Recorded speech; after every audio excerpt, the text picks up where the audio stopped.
Programang ito ay rated SPG. Striktong patnubay at gabay ng magulang ang kailangan. Maaaring may masiselang tema, lengguwahe, karahasan, sexual, horror o droga na hindi angkop sa mga bata.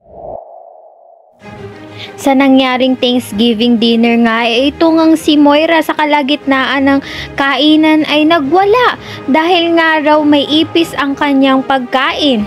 Nagwawala nga at galit na galit nga itong si Moira at ang tinuturo niyang may kagagawa nito ay si Giselle. Galit na galit nga rin itong si Dr. Tanyag at bakit nga raw ginawa yun sa kanyang asawa na si Moira.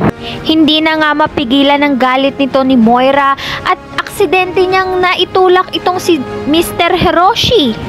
Nagkagulo nga dito sa Thanksgiving dinner dahil nga sa kagagawa nito ni Moira. Subalit, ito ngang si Moira ay nagpaplano at kumakausap ng isang tao para nang sa gayon magantihan nga niya itong si Giselle. Ito ngang si Giselle ay nanganganib nga kung ano nga gagawin ng pasabog ito ni Moira. Sa kabilang banda naman, nagpapasalamat itong si Doc Benitez kay Zoe dahil nga inaasikaso niya itong si Harry. Subalit, sa pag-uusap nila, hindi nila namataan na naririnig nga ni Harry ang pinag-uusapan nila na kapatid nga ang tunay ni Harry itong si Zoe.